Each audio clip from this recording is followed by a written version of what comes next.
Aí, galera, estamos juntos. E assim, hoje nessa aula, eu coloquei até um título aqui, ó, que é o seguinte: muitas vezes a gente percebe de que na realidade, quando a gente está junto com as outras pessoas, né, quando a gente está em grupo, quando a gente tem o mesmo foco, a gente vai junto e a gente vai mais longe, né? Mas tem sempre aquelas pessoas que preferem ir sozinhas. Por isso que eu coloquei aqui, ó. Vamos junto ou vou só?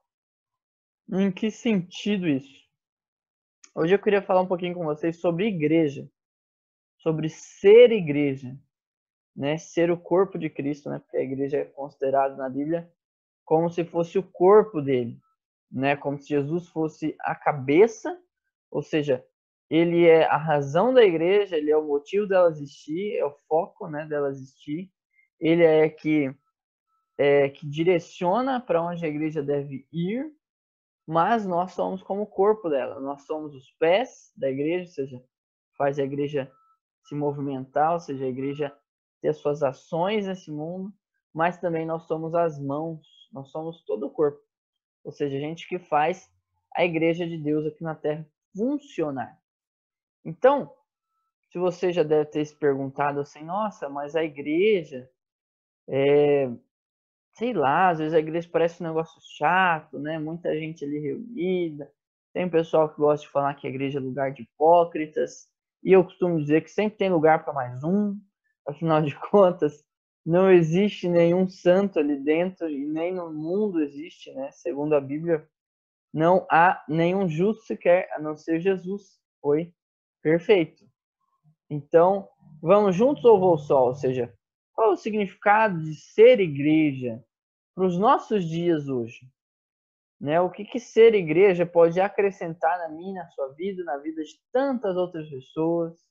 Né? E para isso, eu gostaria que a gente começasse pensando um pouquinho naquele texto tão famoso, né? Texto que está lá em Mateus, do qual Jesus ele falou assim, né? Ele parou lá, tudo que ele estava fazendo com os discípulos, ele olhou para os olhos deles e falou assim, olha, vocês são o sal da terra, né?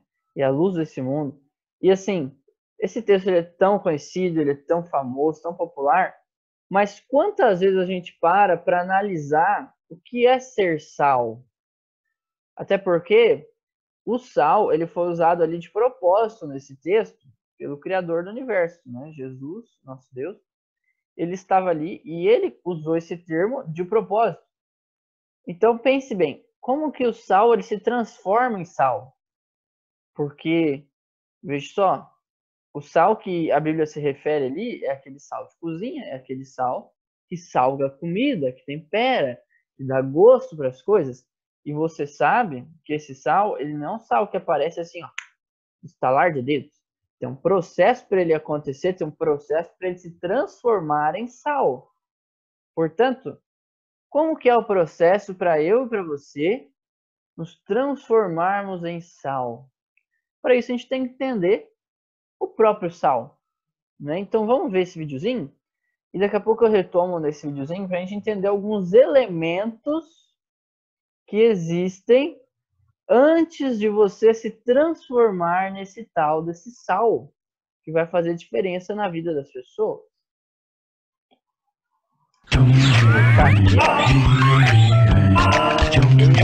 Esse tempo aqui. Ninguém entende as minhas perguntas. Eu entendo, Kika. O sal vem do mar. Já reparou como a água do mar é salgadinha? Dentro dos oceanos existem milhões e milhões de toneladas de um mineral chamado sal. O sal que você usa em casa é separado da água do mar em um lugar chamado salina. Nas salinas, a água do mar é puxada e filtrada para ficar mais pura. Mas como só chegou até minha pipoca? Na salina, o sal bruto é retirado por máquinas e levado para a fábrica.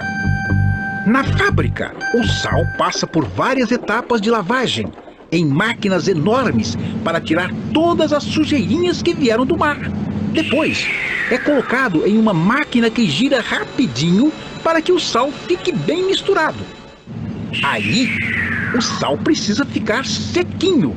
Para isto, ele é colocado nestas máquinas a uma temperatura de 400 graus.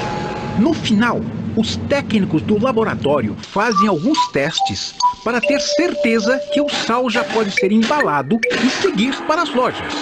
Em uma delas, a sua mãe comprou o sal e colocou dentro de mim. Uau! Que legal que é o sal! Legal! O sal é sensacional! Além de ser um excelente tempero, ele é muito importante para a saúde. O sal circula pelo seu sangue, ajudando o funcionamento do cérebro e facilitando a digestão de alimentos. Mas atenção! Exagerar no sal pode fazer mal para a saúde, causando problemas de pressão e nos rins. Opa, era isso que eu queria mostrar para vocês.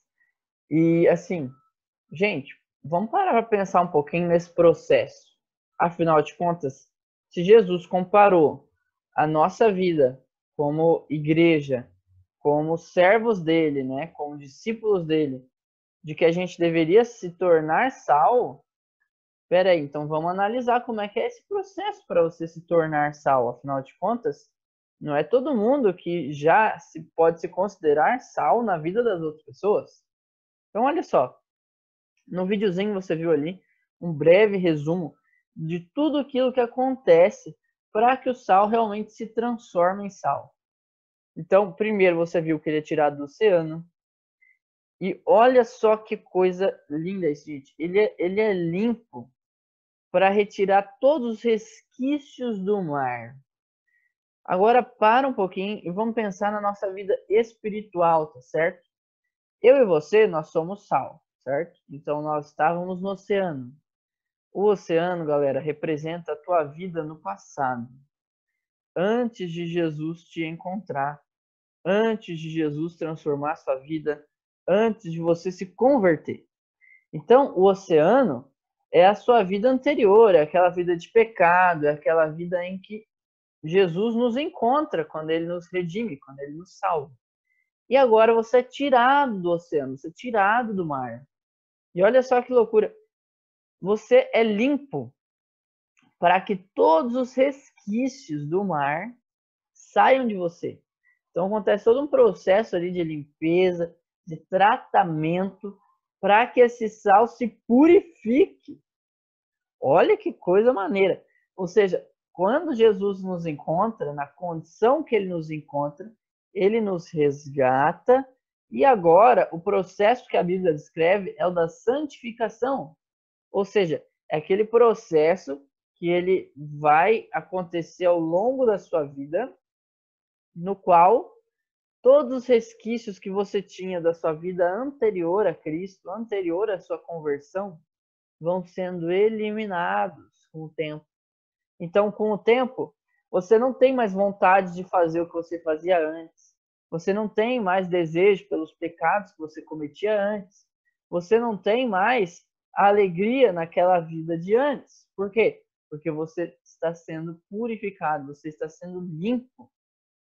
E olha só que profundo. Agora, você viu lá no videozinho que agora que o sal ele era limpo, ele era juntado, ele era unido. Agora, todo aquele sal que está sendo limpo, que está sendo lavado, que está sendo purificado, ele é juntado em um só ambiente. Pense na igreja agora. A igreja é esse lugar em que vários, né, elementos ali, que a gente chama de sal, várias pessoas que estão nesse mesmo processo de purificação, de limpeza, ou seja, de deixar Deus agir na nossa vida e transformar a nossa vida, agora a gente se une em um só lugar. Ou seja, a gente está junto agora na casa de Deus, na igreja. E agora nós estamos como se estivesse naquele pacotinho do sal.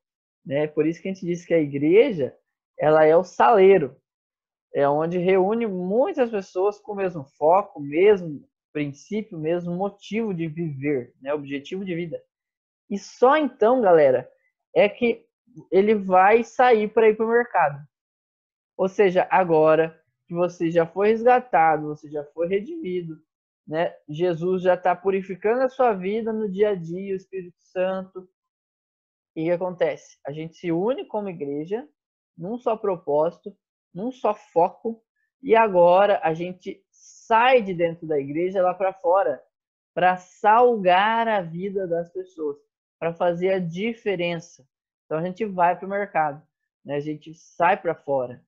E lá fora a gente consegue fazer a diferença. Muito importante essa compreensão. Não é as pessoas que vêm para dentro. Pensa no processo. Não é você que vai até a salina lá para comprar o sal, mas é o sal que vai até o mercado para se tornar acessível para as pessoas. Então, se você está encurujado dentro da igreja e não sai lá de dentro para fazer nenhuma ação por Cristo, me desculpa, mas nós não estamos sendo sal. Porque a função do sal ela só se cumpre quando ele sai do saleiro. Entende? A gente só faz diferença quando a gente sai da porta da igreja para fora e fala, peraí, o que eu posso fazer pelo meu próximo? O que eu posso fazer pelas pessoas? Que diferença eu posso fazer nesse mundo? E aí a gente encontra propósito de vida. Só que olha só, nos dias de hoje, olha a realidade que a gente tem vivido, né? A gente, não digo eu e você, mas o nosso mundo tem enxergado a vida dessa forma nos nossos dias de hoje. Presta atenção nesse videozinho. Esses dias de pós-modernidade, quando você diz assim, olha, Jesus Cristo é a verdade, alguém diz assim, essa é a sua opinião. Eu tenho a minha opinião, essa aí é a sua opinião. Nesse mundo que nós estamos vivendo, onde o tudo é relativo, ganha todas as áreas e vai ocupando todos os espaços, nesse mundo não existe mais verdade. Existem opiniões, existem interpretações, existem percepções. E quando a gente diz assim, olha, não, isso aqui é verdade, isso soa prepotente, isso soa arrogante, isso soa autoritário. Parece que a gente começa a ofender as pessoas quando a gente defende a nossa verdade. Ou quando a gente defende uma verdade, ou quando a gente diz, olha, não é uma questão de ser nossa verdade, minha verdade, é questão de ser a verdade. Então nós vivemos num mundo em que esta afirmação, a verdade, está sob júdice, ela está sendo discutida. Um tempo de negacionismo de realidades tão concretas e tão óbvias, mas tem gente que nega. Um tempo de revisionismo, como se as pessoas quisessem olhar para o passado, reescrever a história a partir de novas consciências, ou novos interesses, ou novas conveniências. Então nós vamos revisar aquilo que sempre acreditamos que era, já estão dizendo que não é mais, ou não foi bem assim. Ou a gente vive um tempo em que as pessoas questionam até aquilo que nós imaginávamos e acreditávamos que já não estava mais sob discussão, como, por exemplo, a Terra é plana.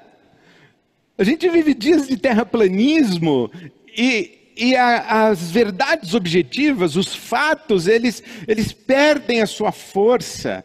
As versões ganham mais poder do que a própria realidade, as explicações, as interpretações, e parece até que a verdade ou a realidade, o conhecimento objetivo do mundo como ele é uma questão de escolha, é uma questão de opção. Eu vou de cloroquina, você vai de tubaína, e aí cada um escolhe o que quiser. E o que é o certo? O que é a verdade? Isso transborda para questões de moralidade, quando fica difícil para nós dizermos assim, olha, isso aqui é pecado, isso aqui é errado. Não, é errado para você, é pecado para você, para mim não é. Aquilo que você chama certo, eu chamo de errado, e o que você chama de errado, eu chamo de certo. E isso transborda não apenas para as realidades sociais, culturais, mas vai também para a dimensão da espiritualidade, da religião. E quando a gente diz assim, olha, um mundo mundo global, onde a gente tem contato com diferentes tradições filosóficas, diferentes tradições religiosas, diferentes tradições de espiritualidade, a gente começa a considerar muito mais que precisamos dialogar e respeitar. E dizer, olha, você tem razão em crer o que você crê, eu só creio diferente, e já não existe mais o certo, o errado, o verdadeiro e o falso, existe apenas o diferente, e a gente vai assimilando como se tudo fosse possível, tudo fosse plausível, mas a gente sabe que não é assim. Fica aí, né, a dica. Hoje a gente está vivendo uma realidade no mundo complexa. Por quê? Porque assim como esse pastor do vídeo, ele estava ali comentando, hoje em dia a gente vive tempos em que é bonito você explanar uma opinião, mesmo sendo ela fora da realidade, mesmo sendo ela apenas uma opinião e não um fato, certo? Assim como ele disse, né? Sempre existirá o certo e o errado. Mas hoje a gente parece estar vivendo num mundo de meio termo. Ou seja, as pessoas não querem mais classificar como estando certo ou errado pelo que realmente é certo e errado. Mas parece que o pessoal quer viver no meio termo disso. Ou seja, ali, né, no meio dessa corda.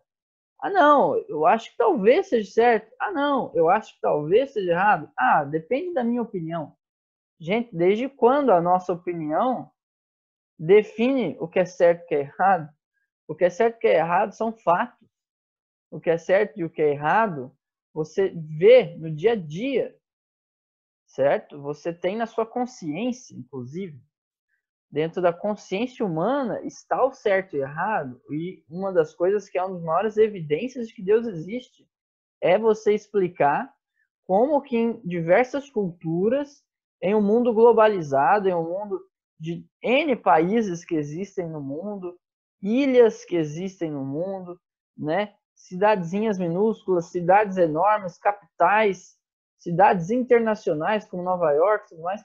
Ou seja, um mundo em que em qualquer lugar dele, aonde você vá, seja do Alasca ao deserto, você vai escutar pessoas que têm uma convicção de certo e errado. E uma convicção muito semelhante, mesmo cada um morando num lugar diferente. Isso eu chamo de o agir do Espírito Santo. As leis dos 10 mandamentos estão cravadas na nossa consciência. Portanto, o certo e errado não é uma questão de opinião, é uma questão de fato. Certo? Agora, a gente está vendo esse mundo de hoje em dia em que as pessoas relativizam tudo e a própria verdade tem sido relativizada, os próprios fatos têm sido relativizados, como foi o exemplo ali do terraplanismo. Por quê? Porque hoje parece que o plausível, o que a gente pode aplaudir, é a opinião humana. É o que o ser humano pensa. O problema é que o ser humano ele acorda pensando de um jeito e ele dorme pensando de outro. O ser humano ele tem opiniões que mudam, assim como muda o clima. Muda o tempo inteiro. Então, como é que você vai confiar em opiniões e não em fatos? Então, veja você, como que a igreja atualmente tem uma importância imensa. Nós, como igreja, nós como sal, nós somos mega importantes nesse mundo de hoje. Porque hoje ainda precisa-se de pessoas que entendam que a verdade e o erro não é uma questão de opinião, é uma questão de fatos. E que lutem por esses fatos, afinal de contas, a Bíblia traz isso para nós. De que o certo e errado não é uma questão de opinião, é uma questão de certo e errado. Igual ele falou, a verdade não é uma questão daquilo que eu penso ser a verdade é a verdade inata. Independente do que eu acho ou não, é a verdade. Entende? Então, olha só como que a igreja tem um papel super relevante ainda hoje, ainda em nossos dias. Como que Deus precisa de nós saindo para fora das portas da igreja e sendo sal, sendo luz. O que a força em grupo faz? Já se perguntou sobre isso? O que a força em grupo faz? E eu escutei esses dias atrás, estava lendo uma revista, né? Tem uma assinatura de uma revista que cada mês eu tô lendo, um pouco pelo menos, né? Não consigo ler sempre, totalmente, mas vários pedaços, vários trechos eu consigo acompanhar. E assim, gente, uma coisa que me impressionou foi o seguinte, ali existia um comentário de um boxeador chamado ali, ó, Sugar Ray Leonard, é um boxeador, e ele teve problemas na vida dele, com a questão ali da bebida alcoólica, né? Ele não conseguiu ter o equilíbrio na sua vida particular com esse assunto. E ele, então, ele foi muito questionado pela mídia com relação a esse assunto da vida dele, né? Os paparazzis, né? Esse pessoal aí que ganha dinheiro em cima de fofoca, que ganha dinheiro, né, cuidando da vida dos famosos, eles caíram muito em cima nesse ponto. E certo dia ele deu essa declaração de que ele só faz o mesmo que todo mundo está fazendo, o melhor que ele consegue fazer. Até daí ele relatou naquela entrevista que o grupo dele do AA, né, que era o grupo de apoio dele para ele sair daquele vício, é uma parte imensa disso, ou seja, dele ter forças para dar o melhor que ele conseguia. E daí ele dizia, às vezes a questão é só falar, ou seja, muitas vezes, galera, estarmos em grupo, estarmos com várias pessoas em um mesmo propósito é o que fortalece. Por isso que ele falou ali, às vezes a questão é só falar. Ou seja, muitas vezes a gente guarda para nós muita coisa, ao invés de expor, né? Ao invés de se fortalecer em grupo. E nesse caso, a força do grupo para ele é o que estava dando forças para ele tanto sair daquela condição pecaminosa, né, que é o vício, mas também degenerativa, né, que vai destruindo com a vida da pessoa, e também é aquilo que ajudava ele a seguir em frente. Por que eu estou pensando sobre isso? Porque a força em grupo ela tem muito a ver com o que é a igreja. A igreja é um grupo, certo? O nosso problema, diferentemente desse boxeador, não é especificamente um pecado específico, né? Um erro específico. O nosso problema é um erro generalizado, chamado pecado. E nesse grupo grande, chamado igreja, nós todos reconhecemos que temos um problema em comum, que é o pecado, que é o problema que o pecado traz para mim e para a sua vida, que é as consequências ruins que ele traz para mim e para a sua vida, e a gente precisa, assim, se fortalecer. Portanto, olha só que interessante isso daqui também que aconteceu, demonstrando novamente a força em grupo, né? Em uma vila chamada de Le Colbert, né? Existiam ali algumas atividades acontecendo nessa vila onde moravam várias pessoas. E nessas atividades, existia um programa, gente, que ele era um tratamento personalizado para cada um daqueles moradores. E muitas das atividades eram realizadas em grupo, né, com exercícios, com, né, enfim, canto, dança, leitura de livros, várias atividades, mas todas elas em grupo. E o relato que a gente encontra pós esse momento de cuidado personalizado com cada um daqueles moradores foi de que eles se fortaleceram.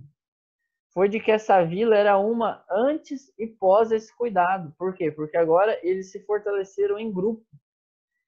E em comunidade, em união, eles se tornaram uma vila muito mais forte.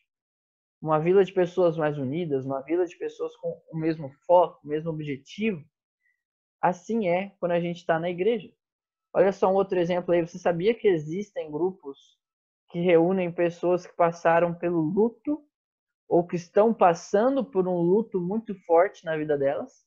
Olha só, numa cultura que, aí é o relato aqui que eu peguei da reportagem para vocês. Numa cultura que chamo de animada, não sabemos às vezes identificar pessoas que estão de luto, né? Ou seja, muitas vezes a nossa sociedade ela força tanto que a gente sempre esteja bem, que às vezes uma pessoa está passando por um luto e você nem sabe. Às vezes uma pessoa perdeu uma pessoa muito muito amada na vida dela, e ela está em processo de luto, e ela não consegue pôr para fora aquilo e você nem está sabendo. E é por isso que existe hoje em dia grupos de clínicas de terapia, ou até feitas em igrejas locais, aonde existem ali grupos que se reúnem para falar sobre o luto. E um exemplo disso é aquele filme, né, chamado Collateral Beauty, ou A Beleza Oculta, que é representado pelo Will Smith. E nesse filme ele traz um conceito muito semelhante, né? O problema é que o luto acontece na vida daquela pessoa, ou seja, o luto ele apareceu na vida desse rapaz, e em alguns momentos do filme ele vai para um grupo onde eles se reúnem para falar sobre esse luto. Então veja, a força que o grupo faz é imensa, é gigantesca. Pode modificar uma pessoa, pode modificar os sentimentos dela, pode unificar propósitos. E é exatamente isso que acontece quando nós estamos juntos como igreja. É o mesmo propósito, um grupo de pessoas com o mesmo problema, mas que juntas estão se unindo em força para vencerem as tentações, para vencerem os dilemas desse mundo nosso de pecado. João 17:11 diz assim, ó, oração de Jesus, né? Eu já não estou mais no mundo, Pai, mas eles estão no mundo. E eu vou para ti, Pai Santo. Guarda em teu nome aqueles que me deste, para que eles sejam um, assim como nós somos um. Veja, abriu aqui sem querer. Veja, gente, o quão importante era essa oração de Jesus. A oração dele foi para que nós fôssemos um. Ele podia ter feito diversas orações sobre nós, né? Sobre nós que estamos ficando, porque Jesus nesse momento estava acabando o ministério dele, ele logo ia voltar para o céu, mas nós iríamos ficar. E ele ora para Deus, falando assim, Pai, eu oro para que eles sejam um, para que eles sejam unidos, para que eles em grupo se sintam fortes, para que assim como eu e tu somos um, somos unidos em propósito, em força, né? Em objetivos, assim a igreja seja.